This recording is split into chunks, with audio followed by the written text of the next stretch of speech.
देखिए, चाहे प्रियंका हो, चाहे मैं हूं, चाहे हमारे फैमिली का कोई भी हो, मैन हैंडलिंग से हमें कोई फर्क नहीं पड़ता, कुछ फर्क नहीं पड़ता। हमारे से आप कुछ भी कर लीजिए, हमें कोई फर्क नहीं पड़ता। हम किसानों की बात कर रहे हैं। हमें बंद कर दीजिए, मैन हैंडल कर दीजिए, मार दीजिए, काट दीजिए, कोई फर्क नहीं पड़ता। हमारी ये ट्रेनिंग है, सालों पुरानी ट्रेनिंग है। ये ट्रेनिंग हमें फैमिली, हमारे परिवार देता है, तो उससे कुछ फर्क नहीं पड़ेगा। डिक्टेटरशिप देखिए, यहां पे जो डेमोक्रेसी हुआ करती थी, आज हिंदुस्तान में डिक्टेटरशिप है।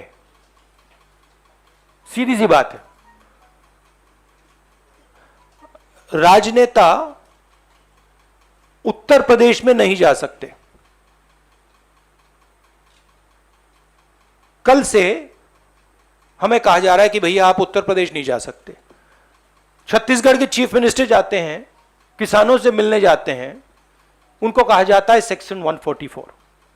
ये कहते हैं मैं तो अकेला हूं, 144 कैसे लागू होगा? कोई जवाब नहीं। अब डिक्टेटरशिप किस बात की है? क्यों डिक्टेटरशिप? क्योंकि भयंकर चोरी हो रही है। जो स्मॉल मीडियम बिजनेसेस हैं, छोटे व्यापारी हैं, उनसे चोरी हो रही है। किसान हैं, उनसे चोरी हो रही है। और जो आम जनता है, उनके जेब में से चोरी हो रही है। पेट्रोल डीजल के दाम बढ़ते जाते हैं और जो हिंदुस्तान की आवाज है उसको कुचला जा रहा है।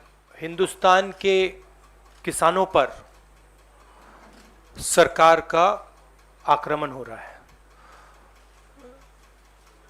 एक तो किसानों को जीप के नीचे कुचला जा रहा है, उनका मर्डर किया जा रहा है। बीजेपी के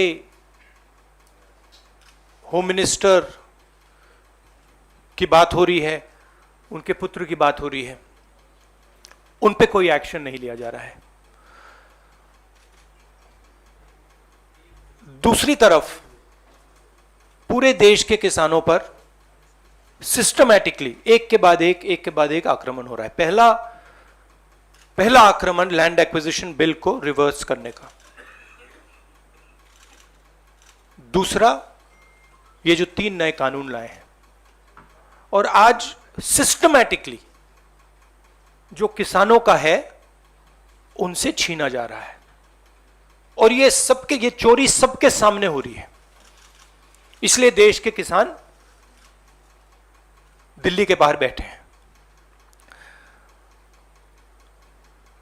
कल प्रधानमंत्री जी लखनऊ में थे, मगर प्रधानमंत्री जी लखीमपुर खीरी नहीं जा पाए।